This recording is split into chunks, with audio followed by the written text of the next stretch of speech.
ನಾನು ಕೇವಲ ಕಾಂಗ್ರೆಸ್ ಸರ್ಕಾರದ ಒಬ್ಬ ಮಂತ್ರಿ ಆಗಿದ್ದಕ್ಕೆ ನನಗೆ ಶಿಕ್ಷೆನಾ? ಯಾಕೆ ಸ್ವಾಮಿ ಇಷ್ಟು ದಲಿತರ ಮೇಲೆ ತಾವು ಮುಗ್ಧ ಜನರನ್ನ, ದಲಿತರನ್ನ, ಅಲ್ಪಸಂಖ್ಯಾತರನ್ನ ವಿರೋಧಿಗಳಂತ ಹೇಳಲಿಕ್ಕೆ ನಾನು ಬಯಸ್ತೀನಿ. ಇವತ್ತು ನನಗೂ ಅವಕಾಶ ಕೊಡಬೇಕು. ನಮ್ಮ ಪಕ್ಷದ ವರಿಷ್ಠರಲ್ಲಿ ನಾನು ಕೇಳ್ಕೊತಾ ಇದ್ದೀನಿ. ನಮ್ಮ ಪಕ್ಷದ ವರಿಷ್ಠರಲ್ಲಿ ಎಲ್ಲರಿಗೂ ನಾನು ಮನವಿ ಮಾಡ್ಕೊತಾ ಇದ್ದೀನಿ.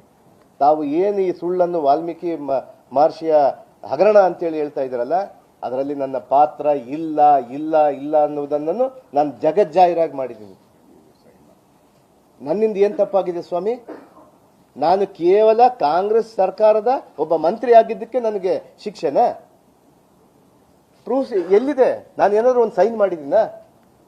ಒಂದು ಆದೇಶ ಕೊಟ್ಟಿದ್ದೀನ? ನನ್ನಿಂದ ಏನಾದ್ರೂ ₹1 ಆದ್ರೂ ನನ್ನಿಂದ ಬಂದಿದೆನಾ? ನನಗೆ ಹೋಗಿ ಬಂದಿದೆನಾ? ನನ್ನ ನೋಟ್ ಶೀಟ್ ಇದೆನಾ? ಯಾಕೆ ಸ್ವಾಮಿ ಇಷ್ಟು ದಲಿತರ ಮೇಲೆ ತಾವು? ಅದಕ್ಕೆ ನಾನು ಹೇಳೋದು, ತಾವು ಮನುವಾದಿಗಳು.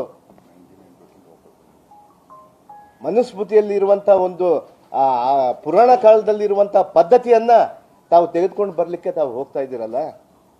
ದೇಶದ ಜನತೆ ನೋಡ್ತಾ ಇದೆ. ಈಗಾಗಲೇ ಕೂಡ ಪೂರ್ಣ ಪ್ರಮಾಣದಲ್ಲಿ 100ಕ್ಕೆ 100ರಷ್ಟು ಹಣ ಕೂಡ ವಾಪಸ್ ಆಗಿದೆ.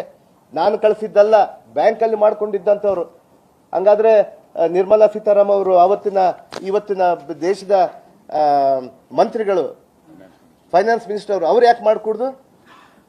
ಅವರು ಮೂಗಿನ ಅಡಿಯಲ್ಲಿರುವಂತ ಒಂದು ಯೂನಿಯನ್ ಬ್ಯಾಂಕ್ ಆಫ್ ಇಂಡಿಯಾ ಅವ್ರ ಅಡಿಯಲ್ಲಿರುವಂತದ್ದನ್ನೇ ಅವ್ರು ಮಾಡ್ಬೇಕಲ್ಲ, ಅವ್ರು ರಾಜೀನಾಮೆ ಮಾಡ್ಬೇಕಲ್ಲ. ನನ್ನಂದು ಯಾಕೆ ಸ್ವಾಮಿ? ನಾನು ದಲಿತ ಅಂತೇಳ? ನಾನು ಆದಿವಾಸಿ ಅಂತೇಳ? ಇದು ಒಳ್ಳೇದಾಗಲ್ಲ ತಮಗೆ. ಮುಂದಿನ ದಿನಗಳಲ್ಲಿ ನೋಡ್ತಾ ಇದ್ದಾರೆ, ದಲಿತರು ಮೊದಲಿದ್ದಂಗೆ ಇಲ್ಲ.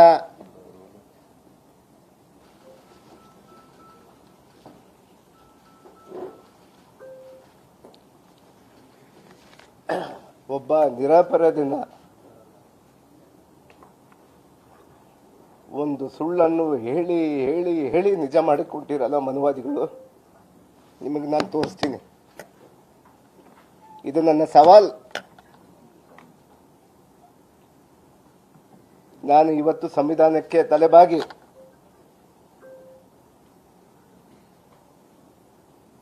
ಮಾನ್ಯ ನಮ್ಮ ಮುಖ್ಯಮಂತ್ರಿಯವರು ತಾವು ತಪ್ಪು ಮಾಡಲಿಲ್ಲ, ತಾವು ಮಾಡಿಕೊಡ್ದು ಅಂತ ಹೇಳಿದ್ರು. ಆದರೂ ಕೂಡ ನಮ್ಮ ವರಿಷ್ಠರಿಗೆ ಯಾವುದೇ ಕಾರಣಕ್ಕೂ ನನ್ನಿಂದ, ನಮ್ಮ ಪಕ್ಷ ಕಾಂಗ್ರೆಸ್ ಪಕ್ಷ ಇವತ್ತು 100 ಹಾರ್ಸ್ ಪವರ್ ಅಲ್ಲಿ ಓಡ್ತಾ ಇದೆ. ನನ್ನಿಂದ ಮುಜುಗರ ಆಗಬಾರದು ಅನ್ನುವಂಥ ಕೇವಲ ಒಂದೇ ಒಂದು ಕಾರಣಕ್ಕೆ